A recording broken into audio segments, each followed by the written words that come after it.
ਲੋਕ ਤੁਹਾਨੂੰ ਕਿਉਂ ਵੋਟ ਦੇਣ? ਮੈਂ ਆਪਣੀ ਦਾਅਵੇਦਾਰੀ ਕਰਾਂਗਾ ਨਹੀਂ, ਕੀਤੀ ਦੀ ਹੈ। ਵਧੀਆ ਜੇਬਾਂ ਉਹੀ ਨੇ, ਮਾਲਕ ਉਹੀ ਨੇ, ਲੇਕਿਨ ਵੇਚਣ ਵਾਲੇ ਜ਼ਿਆਦਾ ਹੋ ਗਏ ਨੇ। ਮੈਂ ਇਸ ਗੱਲ ਦੀ ਅਸ਼ੋਰੈਂਸ ਦਿੰਦਾ ਤੁਹਾਨੂੰ ਰਿਸ਼ੀ ਜੀ ਕਿ ਮੈਂ ਆਪਣੇ ਇਲਾਕੇ 'ਚ ਕਿਸੇ ਨਸ਼ਾ ਵੇਚਣ ਵਾਲੇ ਨੂੰ ਮੈਂ ਪੈਟਰਨਾਈਜ਼ ਨਹੀਂ ਕਰਾਂਗਾ। ਨਮਸਕਾਰ, ਪ੍ਰਾਈਮ ਨਿਊਜ਼ ਪੰਜਾਬ ਦੇ ਰਹੇ ਦਰਸ਼ਕਾਂ ਦਾ ਸਵਾਗਤ ਹੈ। ਔਰ ਅੱਜ ਅਸੀਂ ਤੁਹਾਨੂੰ ਇੱਕ ਮਿਲਾਨ ਜਾ ਰਹੇ ਹਾਂ ਇੱਕ ਖਾਸ ਸ਼ਖਸੀਅਤ ਨਾਲ, ਜਿਨ੍ਹਾਂ ਨੂੰ ਰਾਜਨੀਤੀ ਦੀ ਗੁੜਤੀ ਜਿਹੜੀ ਹੈ ਵਿਰਾਸਤ 'ਚੋਂ ਮਿਲੀ ਹੈ। ਉਹਨਾਂ ਦੇ ਪਿਤਾ ਜੀ ਜਿਹੜੇ ਨੇ ਵਿਸ਼ਵਾਮਿੱਤਰ ਸੇਖੜੀ ਜਿਹੜੇ ਨੇ ਉਹ ਬਟਾਲਾ ਵਿਧਾਨ ਸਭਾ ਤੋਂ ਐਮਐਲਏ ਵੀ ਰਹੇ ਨੇ 1972 ਤੋਂ ਲੈ ਕੇ 1977 ਤੱਕ। ਔਰ ਉਹਨਾਂ ਨੂੰ ਕੋਈ ਬਹੁਤ ਜ਼ਿਆਦਾ ਦੱਸਣ ਦੀ ਜ਼ਰੂਰਤ ਨਹੀਂ ਹੈ, ਕਿਉਂਕਿ ਸਾਡੇ ਨਾਲ ਅੱਜ ਨੇ ਇੰਦਰ ਸੇਖੜੀ ਜੀ, ਜਿਹੜੇ ਇਸ ਵੇਲੇ ਅਕਾਲੀ ਦਲ 'ਚ ਨੇ। ਇੰਦਰ ਸੇਖੜੀ ਜੀ, ਤੁਹਾਡਾ ਪ੍ਰਾਈਮ ਨਿਊਜ਼ ਪੰਜਾਬ 'ਤੇ ਬਹੁਤ-ਬਹੁਤ ਸਵਾਗਤ ਹੈ। ਤੁਸੀਂ ਇਹ ਦੱਸੋ, ਜਿਹੜੀ ਰਾਜਨੀਤੀ ਦੇ ਵਿੱਚ ਤੁਸੀਂ ਆਏ, ਕੀ ਸੋਚ ਕੇ ਆਏ? ਹਾਲਾਂਕਿ ਤੁਹਾਡੇ ਫਾਦਰ ਸਾਹਿਬ ਜਿਹੜੇ ਨੇ ਉਹ ਰਾਜਨੀਤੀ ਦੇ ਵਿੱਚ ਸੀ, ਲੇਕਿਨ ਤੁਸੀਂ ਕੀ ਸੋਚ ਕੇ ਆਏ ਇਸ ਫੀਲਡ ਦੇ ਵਿੱਚ? Rishi, my best wishes to you. Probably Prime News ਦੇ ਤੁਸੀਂ ਫਸਟ ਸੈਕਿੰਡ ਇੰਟਰਵਿਊ ਦੇ ਵਿੱਚ ਮੇਰੇ ਕੋਲ ਆਏ ਹੋ। ਮੇਰਾ ਖਿਆਲ ਫੋਨ ਤੁਸੀਂ ਮੈਨੂੰ ਪਹਿਲੇ ਕੀਤਾ ਸੀ, ਸਭ ਤੋਂ ਪਹਿਲੇ ਮੈਂ ਕੁਝ ਬਾਹਰ ਸੀ ਉਦੋਂ, ਤੇ ਮੇਰੀ ਤੁਹਾਡੇ ਨਾਲ ਉਦੋਂ ਗੱਲਬਾਤ ਨਹੀਂ ਹੋ ਪਾਈ ਜੀ। My best wishes to you. ਜਿਹੜਾ ਤੁਹਾਡਾ ਸਵਾਲ ਹੈ ਕਿ ਮੈਂ ਰਾਜਨੀਤੀ 'ਚ ਕਿਸ ਸੋਚ ਕੇ ਆਇਆ ਜਾਂ ਕਿਸ ਕੰਪਲਸ਼ਨ 'ਚ ਆਇਆ, ਮੈਂ ਕੰਪਲਸ਼ਨ 'ਚ ਨਹੀਂ ਆਇਆ, ਨਾ ਮੈਂ ਸੋਚ ਕੇ ਆਇਆ। ਮੇਰੀ ਇੱਕ ਡਿਊਟੀ ਹੈ towards my family, towards my society, towards my city, towards my state. ਮੇਰੀ ਸਾਰੀ ਜਿਹੜੀ ਇਹ ਡਿਊਟੀ ਹੈ ਮੈਂ ਆਪਣੀ ਸਮਝਦਾ ਹਾਂ। ਇਸ ਉਮਰ 'ਚ ਆ ਕੇ ਮੈਂ ਥੋੜ੍ਹਾ ਜਿਹਾ ਆਪਣੇ ਬਾਰੇ ਤੁਹਾਨੂੰ ਦੱਸਣਾ ਚਾਹਾਂਗਾ। ਮੈਂ 10 ਸਾਲ ਦਾ ਸੀ ਜਦੋਂ ਮੈਂ ਆਪਣੇ ਫਾਦਰ ਸ਼੍ਰੀ ਵਿਸ਼ਵਾਮਿੱਤਰ ਸੇਖੜੀ ਜੀ ਦੇ ਇਲੈਕਸ਼ਨ ਦੇ ਵਿੱਚ ਕੈਂਪੇਨ ਦੇ ਵਿੱਚ ਉਤਰ ਗਿਆ ਸੀ। ਅਤੇ ਉਦੋਂ ਤੋਂ ਲੈ ਕੇ ਮੈਂ ਬਟਾਲੇ ਸ਼ਹਿਰ ਦੀ ਇੱਕ ਗਲੀ, ਇੱਕ ਕੂਚਾ, ਇੱਕ ਇਲਾਕਾ ਆਪਣੇ ਮੈਂ ਪੈਰੀ ਫਿਰਿਆ ਦਾ। ਘਰ ਤੋਂ ਡੋਰ ਟੂ ਡੋਰ ਕੈਂਪੇਨਸ ਕੀਤੀਆਂ ਦੀਆਂ। ਜਿੰਨੇ ਇਲੈਕਸ਼ਨ ਹੋਏ ਆ ਆਫਟਰ 72, ਸਾਰੇ ਇਲੈਕਸ਼ਨਸ ਦੇ ਵਿੱਚ ਮੈਂ ਐਕਟਿਵਲੀ ਪਾਰਟੀਸਿਪੇਟ ਕੀਤਾ ਦਾ। ਬਚਪਨ ਤੋਂ ਲੈ ਕੇ ਹੁਣ ਮੈਂ 58 ਈਅਰਸ ਦਾ ਹੋ ਗਿਆ। ਮੇਰੀ ਐਜੂਕੇਸ਼ਨ ਸਾਰੀ ਬਟਾਲੇ ਦੀ ਹੈ। From my nursery to masters in English and sociology, ਮੈਂ ਸਾਰੀ ਇੱਥੇ ਬਟਾਲੇ ਆਪਣੀ ਐਜੂਕੇਸ਼ਨ ਕੀਤੀ ਹੈ। ਇਸ ਸ਼ਹਿਰ ਦੇ ਵਿੱਚ ਅਪਸ ਐਂਡ ਡਾਊਨਸ, ਇਨਫਰਾਸਟਰਕਚਰ ਦੀਆਂ ਕਮੀਆਂ, ਤੁਹਾਡੇ ਵਰਗੇ ਬੱਚੇ ਜਿਹੜੇ ਮੇਰੇ ਹੁਣ ਜਿਹੜੀ ਨਵੀਂ ਜਨਰੇਸ਼ਨ ਨਾਲ ਖੜੀ ਹੋਈ ਹੈ, ਇਹਨਾਂ ਦੀਆਂ ਜਿਹੜੀਆਂ ਜ਼ਰੂਰਤਾਂ ਨੇ, ਇਹਨਾਂ ਸਾਰੀਆਂ ਚੀਜ਼ਾਂ ਦੀ ਜਿਹੜੀ ਕਮੀਆਂ ਮੈਨੂੰ ਨਜ਼ਰ ਆਉਂਦੀਆਂ। ਮੈਂ ਦੁਨੀਆ ਦੇ ਵੱਖ-ਵੱਖ ਦੇਸ਼ਾਂ 'ਚ ਗਿਆ, 35-40 ਕੰਟਰੀਜ਼, ਡਿਵੈਲਪਡ ਨੇਸ਼ਨਸ ਮੈਂ ਫਿਰਿਆ। ਮੇਰੇ ਬੱਚੇ ਵੀ ਚੰਗੀ ਐਜੂਕੇਸ਼ਨ ਉਹਨਾਂ ਨੇ ਲਿੱਤੀ ਹੈ, ਉਹ ਬਟਾਲੇ ਨਹੀਂ ਪੜ੍ਹੇ, ਮੈਂ ਬਟਾਲੇ ਪੜ੍ਹੇ। ਪਰ ਮੇਰਾ ਇਹ ਇੱਕ ਆਪਣੇ ਲੈਵਲ 'ਤੇ ਇੱਕ ਡਰੀਮ ਬਣਦਾ ਕਿ ਮੈਂ ਆਪਣੇ ਇਸ ਇਲਾਕੇ ਨੂੰ, ਇਸ ਸ਼ਹਿਰ ਨੂੰ ਉਹ ਸਭ ਕੁਝ ਇਨਫਰਾਸਟਰਕਚਰ ਕ੍ਰੀਏਟ ਕਰਵਾ ਕੇ ਦੇਵਾਂ ਕਿ ਕਿਸੇ ਬੱਚੇ ਨੂੰ, ਇਸ ਇਲਾਕੇ ਦੇ ਨੂੰ, ਕਿਸੇ ਦੁਨੀਆ ਦੇ ਕਿਸੇ ਵੀ ਥਾਂ ਤੋਂ ਕੋਈ ਚੀਜ਼ ਘੱਟ ਨਜ਼ਰ ਨਾ ਆਵੇ।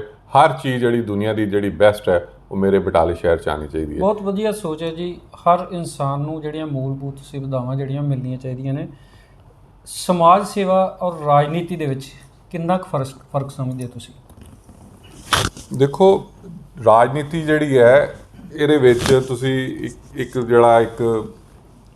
ਤਜਰਬਾ ਰਿਹਾ ਅੱਜ ਤੱਕ ਦਾ, ਉਹ ਤਜਰਬਾ ਇਸ ਤਰ੍ਹਾਂ ਦਾ ਹੈ ਜਾਂ ਇੱਕ ਪਰਸੈਪਸ਼ਨ ਬਣ ਗਈ ਹੈ ਕਿ ਰਾਜਨੀਤੀ ਨੂੰ ਇੱਕ ਅੱਛੀ ਨਜ਼ਰ ਨਾਲ ਨਹੀਂ ਦੇਖਿਆ ਜਾ ਰਿਹਾ।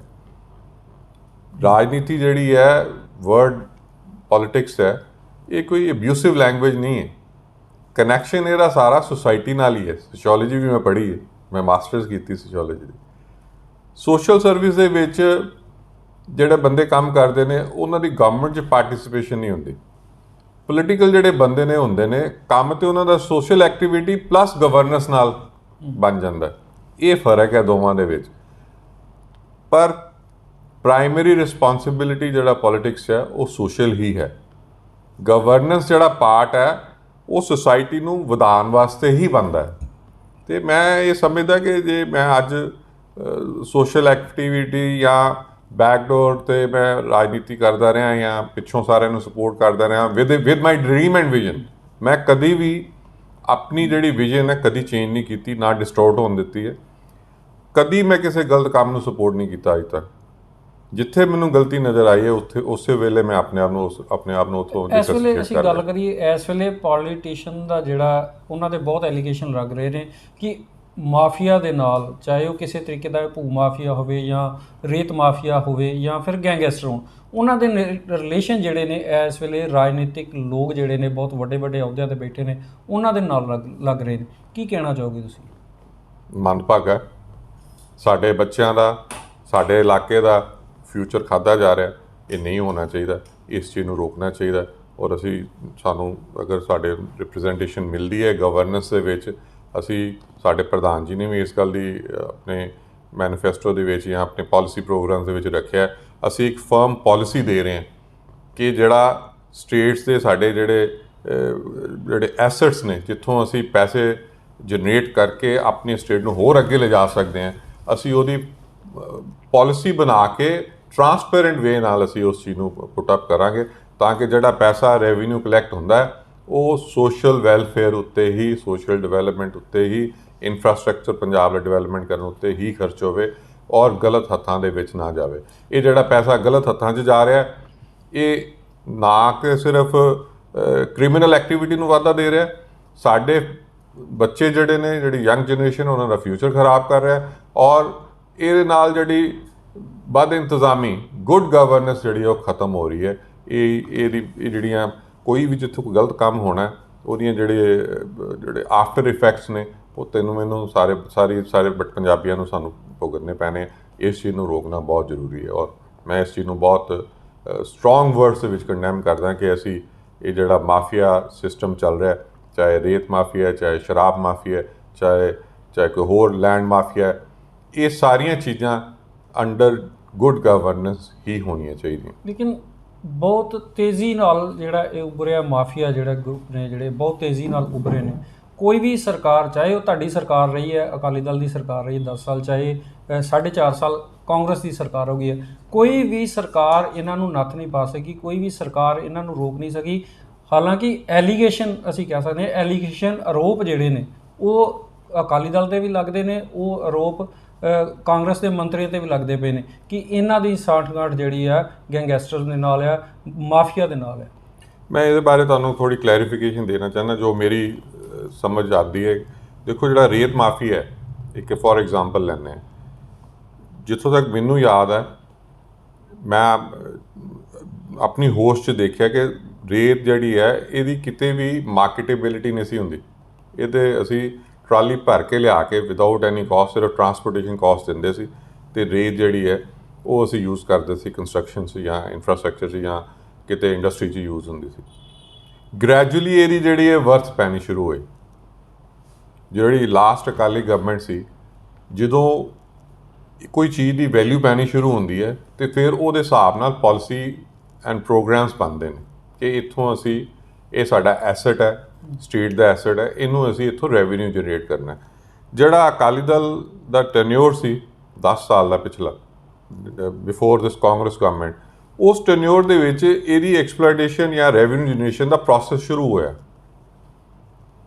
ਟੈਂਡਰ ਲੱਗੇ, ਕੁਝ ਮਿਸਯੂਜ਼ ਵੀ ਹੋਇਆ। ਜਦੋਂ ਕਦੀ ਵੀ ਕੋਈ ਚੀਜ਼ ਸਟਾਰਟ ਹੁੰਦੀ ਹੈ ਉਹਦੇ 'ਚ ਕਿਤੇ ਨਾ ਕਿਤੇ ਮਿਸਯੂਜ਼ ਹੁੰਦਾ ਹੈ, ਬਟ ਪਾਲਿਸੀ ਪ੍ਰੋਗਰਾਮ ਬਣਨੇ ਸ਼ੁਰੂ ਹੋ ਗਏ। ਕਾਂਗਰਸ ਗਵਰਨਮੈਂਟ ਜਿਹੜੀ ਰੇਤ ਮਾਫੀਆ ਦੇ ਇਸ਼ੂ ਨੂੰ ਲੈ ਕੇ ਸਰਕਾਰ ਦੇ 'ਚ ਇਹ ਆਏ ਸੀ, ਇਹ ਗੁਟਕਾ ਸਾਰੀ ਸਹੁੰ ਚੁੱਕ ਕੇ ਜਿਹੜੀ ਇਹਨਾਂ ਨੇ ਸਹੁੰਆਂ ਖਾਧੀਆਂ ਸੀ, ਉਹਦੇ ਵਿੱਚ ਇਹ ਵੀ ਸੀ ਕਿ ਮੈਂ ਰੇਤ ਮਾਫੀਆ ਖਤਮ ਕਰੂੰਗਾ। ਇਹਨਾਂ ਨੇ ਜਿਹੜੇ ਆਪਣੇ ਏਜੰਡੇ ਬਣਾਏ, ਉਹ ਫਰਦਰ ਉਸ ਇੰਪਲੀਮੈਂਟੇਸ਼ਨ ਜਿਹੜੇ ਲਾਅ ਬਣਾਏ ਗਏ, ਉਹਨਾਂ ਦੀ ਇਨਫੋਰਸਮੈਂਟ ਪ੍ਰੋਪਰ ਨਹੀਂ ਹੋ ਪਾਈ। ਉਸ ਲਾਅ ਦੀ ਅੱਗੇ ਇੰਪਲੀਮੈਂਟੇਸ਼ਨ ਕਰਨਾ ਸਰਕਾਰ ਦਾ, ਕਰੰਟ ਸਰਕਾਰ ਦਾ ਕੰਮ ਸੀ। ਇਹ ਬਿਲਕੁਲ ਹੀ ਇਹਨਾਂ ਨੇ ਨਾ ਕੋਈ ਟੈਂਡਰ ਲਾਇਆ, ਨਾ ਕੋਈ ਪਤਾ ਲੱਗਣ ਡਿਆ ਕੀ ਹੋ ਰਿਹਾ, ਸਭ ਕੁਝ ਹੀ ਪ੍ਰਾਈਵੇਟ ਹੱਥਾਂ 'ਚ ਦੇ ਦਿੱਤਾ। ਸਾਰਾ ਕੁਝ ਜਿਹੜਾ ਵਾ ਪ੍ਰਾਈਵੇਟ ਹੱਥਾਂ 'ਚ ਚਲਾ ਗਿਆ। ਇਹ ਸਰਕਾਰ ਦੇ ਐਸੈਟ ਨੇ, ਸਰਕਾਰ ਨੇ ਉੱਥੋਂ ਰੈਵਨਿਊ ਕਿਵੇਂ ਜਨਰੇਟ ਕਰਨਾ, ਇਹ ਪਾਲਿਸੀ ਪ੍ਰੋਗਰਾਮ ਬਣੇ ਦੇ, ਕਾਨੂੰਨ ਬਣ ਗਏ ਦੇ ਨੇ। ਪਾਲਿਸੀ ਪ੍ਰੋਗਰਾਮ ਜਿਹੜੇ ਆ ਉਹ ਜਿਹੜੀ ਸਾਡੇ ਅੱਜ ਦੀ ਕਰੰਟ ਜਿਹੜੀ ਗਵਰਨਮੈਂਟ ਸੀ, ਇਹਨੇ ਬਣਾਉਣੇ ਸੀ, ਇਹ ਉਸ 'ਚ ਫੇਲ ਹੋਏ ਨੇ, ਜਿਹਦੇ ਕਰਕੇ ਰੇਤ ਮਾਫੀਆ ਦੀ ਗੱਲ ਹੋ ਰਹੀ ਹੈ। ਸ਼ਰਾਬ ਮਾਫੀਆ ਜਿਹੜਾ ਤੁਸੀਂ ਕਹਿੰਦੇ ਪਏ ਹੋ, ਤੁਸੀਂ ਆਪ ਦੇਖਿਆ, ਪ੍ਰਾਈਵੇਟ ਘਰਾਂ ਦੇ ਵਿੱਚ ਡਿਸਟਿਲਰੀਆਂ ਲੱਗ ਗਈਆਂ, ਲੋਕਾਂ ਨੇ ਬਿਨਾਂ ਲਾਇਸੈਂਸ ਦੇ ਡਿਸਟਿਲਰੀਆਂ ਲਾ ਕੇ ਸ਼ਰਾਬ ਵੇਚਣੀ ਸ਼ੁਰੂ ਕਰ ਦਿੱਤੀ ਹੈ। ਇਹ ਤੇ ਸਰਕਾਰਾਂ ਜਦੋਂ ਚਾਹੁੰਦੀਆਂ ਨੇ ਉਹ ਤੇ ਕਿਤੇ ਇੱਕ ਪੱਤਾ ਨਹੀਂ ਲੈਂਦੀਆਂ।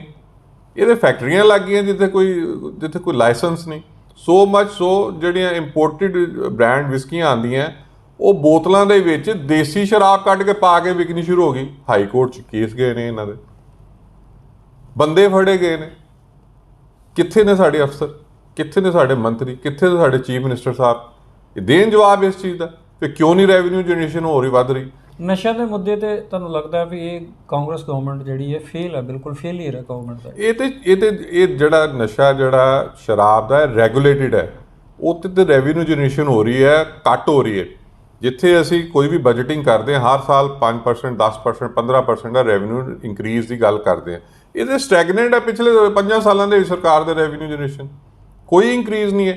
ਜਿਹੜੀ ਫੇਲੂਅਰ ਹੈ ਉਹ ਐਡਮਿਨਿਸਟ੍ਰੇਟਿਵ ਜਿਹੜੀ ਹੈ, ਉਹ ਜਿਹੜਾ ਇਲੀਗਲ ਨਸ਼ਾ, ਚਿੱਟਾ, ਚਰਸ ਵਿਕਦੀ ਹੈ, ਗਾਂਜਾ ਵਿਕਦਾ ਪਿਆ, ਇਹਦੇ ਉੱਤੇ ਜਿਹੜੇ ਨੱਥ ਪਾਉਣ ਦੀ ਜਿਹੜੀ ਕਸਮ ਖਾਧੀ ਗਈ ਹੈ, ਉਹਦੇ ਉੱਤੇ ਬਿਲਕੁਲ ਸਰਕਾਰ ਫੇਲ। ਧੜੱਲੇ ਨਾਲ ਗਲੀਆਂ ਦੇ ਵਿੱਚ ਜਵਾਨ ਬੱਚਿਆਂ ਨੂੰ ਜਿਹੜੀਆਂ ਪੂੜੀਆਂ ਖੁੱਲੇ ਸ਼ਰੇਆਮ ਗਲੀਆਂ 'ਚ ਵਿਕਦੀਆਂ ਪਈਆਂ, ਇਹ ਕੋਈ ਗਵਰਨੈਂਸ ਹੈ? ਕਿਉਂ ਸਾਡੀ ਜਨਰੇਸ਼ਨ ਜਿਹੜੀ ਨੈਕਸਟ ਜਨਰੇਸ਼ਨ ਯੂਥ ਜਿਹੜਾ ਸਾਡਾ ਬਰਬਾਦ ਕੀਤਾ ਜਾ ਰਿਹਾ? ਇਹ ਜਿਹੜੇ ਸਾਡੇ ਬਟਾਲੇ 'ਚ 2 ਮਰਡਰ ਹੋਏ ਨੇ, ਉਹਦੇ ਪਿੱਛੇ ਸਟੋਰੀ ਇਹ ਹੈ। ਜਿਹੜਾ ਹਜੀਰੇ ਪਾਰਕ 'ਚ ਮਰਡਰ ਹੋਇਆ, ਉਹ ਜਿਸ ਮੁੰਡੇ ਨੇ ਗੋਲੀ ਮਾਰੀ ਹੈ, ਉਹ 21 ਸਾਲ ਦਾ ਯੰਗ ਮੁੰਡਾ ਹੈ, ਔਰ ਉਹ ਨੋਨ ਹੈ ਉਸ ਇਲਾਕੇ ਦੇ ਵਿੱਚ ਇਹ ਕੰਮ ਕਰਨ ਵਾਸਤੇ।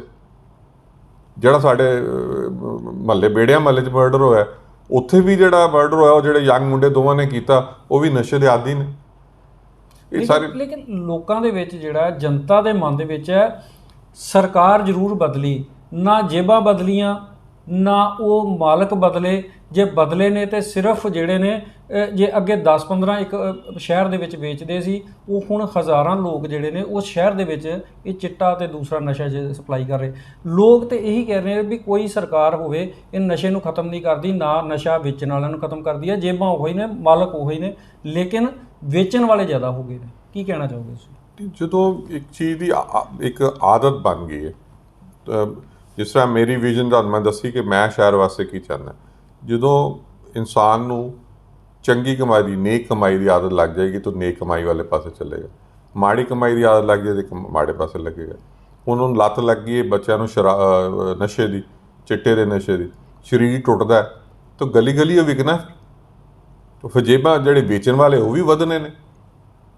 ਇਹ ਤੇ ਜੋ ਡਿਮਾਂਡ ਐਂਡ ਸਪਲਾਈ ਦੀ ਗੱਲ ਹੈਗੀ ਨਾ, ਡਿਮਾਂਡ ਕ੍ਰੀਏਟ ਕਰਵਾ ਦਿੱਤੀ ਗਈ, ਹੁਣ ਸਪਲਾਈ ਵੀ ਹੋਣੀ ਹੈ। ਅਤੇ ਜੇ ਡਿਮਾਂਡ ਪਹਿਲੇ 1000 ਸੀ, ਹੁਣ ਜੇ ਕਰੋੜਾਂ ਦੀ ਡਿਮਾਂਡ ਚਲੀ ਗਈ, ਸਪਲਾਇਰ ਫਿਰ 1000 'ਚ ਆ ਜਾਣੇ। ਇਹ 100 ਤੋਂ 1000, 1000 ਤੋਂ ਕਰੋੜ, ਇਹ ਤਾਂ ਉਹਨੇ ਸਾਰਾ ਪੰਜਾਬ ਸਾਡਾ ਬਰਬਾਦ ਕਰਨ ਦਾ ਜਿਹੜਾ ਇੱਕ ਇਹ ਪ੍ਰੋਸੈਸ ਚੱਲਦਾ ਪਿਆ, ਇਹ ਰੁਕਣਾ ਚਾਹੀਦਾ। ਸਰਕਾਰ ਵੀ ਕਹਿੰਦੀ ਹੈ ਕਿ ਨਸ਼ਾ ਜਿਹੜਾ ਹੈ ਇਹ ਕ੍ਰਾਈਮ ਦੀ ਜੜ੍ਹ ਹੈ, ਜੁਰਮ ਦੀ ਜੜ੍ਹ ਹੈ, ਕਿਉਂਕਿ ਅੱਜ ਜਿਹੜੀਆਂ ਨੇ ਇਕੱਲੇ ਮੁੰਡੇ ਜਿਹੜੇ ਨੇ ਉਹ ਨਸ਼ਾ ਨਹੀਂ ਕਰ ਰਹੇ। ਇਸ ਵੇਲੇ ਲੜਕੀਆਂ ਵੀ ਨਸ਼ੇ ਦੇ ਉੱਤੇ ਬਰਾਬਰ ਦੀਆਂ ਭਾਈਵਾਲ ਬਣ ਗਈਆਂ ਨੇ। ਬਹੁਤ ਸਾਰੇ ਐਡਿਕਸ਼ਨ ਸੈਂਟਰ ਦੇ ਵਿੱਚ ਜਿਹੜੀਆਂ ਆਪਣਾ ਨਸ਼ੇ ਦਾ ਜਿਹੜਾ ਉਹ ਇਲਾਜ ਕਰਵਾ ਰਹੀਆਂ ਨੇ, ਔਰ ਜਿਹੜੇ ਸਨਸਨੀਖੇਜ ਖੁਲਾਸੇ ਉਹ ਕਰਦੀਆਂ ਨੇ। ਜਿਸ ਤਰ੍ਹਾਂ ਇੱਕ ਡਾਂਸਰ ਕੋਈ ਕੁੜੀ ਆ, ਉਹ ਇਲਾਜ ਕਰਾ ਰਹੀ ਹੈ, ਉਹ ਕਹਿੰਦੀ ਕਿ ਮੈਨੂੰ ਮਜਬੂਰਨ ਨਸ਼ਾ ਦੇ ਕੇ ਮੈਨੂੰ ਕੋ ਕਰਵਾਇਆ ਜਾਂਦਾ, ਨਸ਼ੇ ਦੀ ਮੈਨੂੰ ਲੱਤ ਲੱਗ ਗਈ, ਉਸ ਤੋਂ ਬਾਅਦ ਮੈਨੂੰ ਪੈਸੇ ਨਹੀਂ ਦਿੱਤੇ ਜਾਂਦੇ, ਪੈਸੇ ਦੀ ਜਗ੍ਹਾ ਤੇ ਮੈਨੂੰ ਨਸ਼ਾ ਦਿੱਤਾ ਜਾਂਦਾ, ਨੱਚਣ ਵਾਸਤੇ ਨਸ਼ਾ ਦਿੱਤਾ ਜਾਂਦਾ, ਫਿਰ ਅਸੀਂ ਨੱਚਦੀਆਂ, ਮਜਬੂਰੀ 'ਚ ਸਾਨੂੰ ਡਰੱਗਸ ਜਿਹੜਾ ਲੈਣਾ ਪੈਂਦਾ। ਤੁਸੀਂ ਜਿਸ ਤਰ੍ਹਾਂ ਕਹਿ ਰਹੇ ਹੋ ਕਿ ਨਸ਼ਾ ਜਿਹੜਾ ਤੁਸੀਂ ਵੀ ਮੰਨਦੇ ਹੋ ਵੀ ਇਸ ਵੇਲੇ ਵੀ ਹੈਵੀ ਹੈ, ਕੀ ਸੋਲਿਊਸ਼ਨ ਹੋਣਾ ਚਾਹੀਦਾ ਕਿ ਇਹ ਨਸ਼ਾ ਜਿਹੜਾ ਹੈ ਸਾਡੇ ਪੰਜਾਬ 'ਚੋਂ ਬਾਹਰ ਜਾਵੇ? ਇਹਦਾ ਇੱਕੋ ਹੀ ਸੋਲਿਊਸ਼ਨ ਹੈ, ਫਰਮ ਅਪ ਹੋਣੀ ਚਾਹੀਦੀ ਹੈ ਐਡਮਿਨਿਸਟ੍ਰੇਸ਼ਨ। ਸਾਡੀ ਜਿਹੜੀ ਪੁਲਿਸ ਹੈ, ਸਾਡੇ ਨਵੇਂ ਐਸਐਸਪੀ ਸਾਹਿਬ ਆਇਆ ਬਟਾਲੇ, ਹੁਣ ਉਹਨਾਂ ਨੇ ਆਉਂਦਿਆਂ ਹੀ ਇਸ ਗੱਲ ਦੇ ਉੱਤੇ ਪੁਰਜ਼ੋਰ ਆਪਣੀ ਡਾਇਰੈਕਸ਼ਨ ਦਿੱਤੀਆਂ ਕਿ ਮੈਂ ਆਪਣੇ ਇਲਾਕੇ 'ਚ ਨਸ਼ਾ ਨਹੀਂ ਵਿਕਣ ਦੇਣਾ। ਇਹ ਸਰਕਾਰਾਂ ਹੀ ਰੋਕ ਸਕਦੀਆਂ। ਸਾਡਾ ਕੰਮ ਹੈ ਸੋਸ਼ਲ ਅਵੇਅਰਨੈਸ ਕਰਨੀ, ਬੱਚਿਆਂ ਨੂੰ ਸਮਝਾਉਣਾ ਐਜ਼ ਅ ਸੋਸ਼ਲ ਰਿਸਪੌਂਸਿਬਿਲਿਟੀ। ਅਸੀਂ ਉਹ ਕੰਮ ਕਰਦੇ ਹਾਂ, ਸਾਰੇ ਬੱਚਿਆਂ ਨੂੰ ਕਹਿੰਦੇ ਹਾਂ ਕਿ ਇਹ ਕੰਮ ਨਹੀਂ ਕਰਨਾ ਅਸੀਂ ਬੇਟਾ। ਬਟ ਜਿਹੜਾ ਦੂਜਾ ਕੰਮ ਹੈ ਕਿ ਬੱਚਿਆਂ ਨੂੰ ਅਸੀਂ ਆਰੇ ਲਾਣਾ, ਉਹਦੇ ਵਾਸਤੇ ਵੀ ਸਾਨੂੰ ਸਰਕਾਰਾਂ ਨੂੰ ਜਾਂ ਸਾਨੂੰ as a senior responsible person of the society ਸਾਨੂੰ ਜਿਹੜਾ ਇਨਫਰਾਸਟਰਕਚਰ ਬਣਾ ਕੇ ਦੇਣਾ ਚਾਹੀਦਾ ਬੱਚਿਆਂ ਨੂੰ, ਤਾਂ ਕਿ ਉਹਨਾਂ ਦਾ ਮਨ ਡਾਇਵਰਟ ਹੋਵੇ, ਗਲਤ ਪਾਸੇ ਨਾ ਜਾਵੇ, ਪੋਜ਼ੀਟਿਵ ਡਾਇਰੈਕਸ਼ਨ 'ਚ ਜਾਵੇ।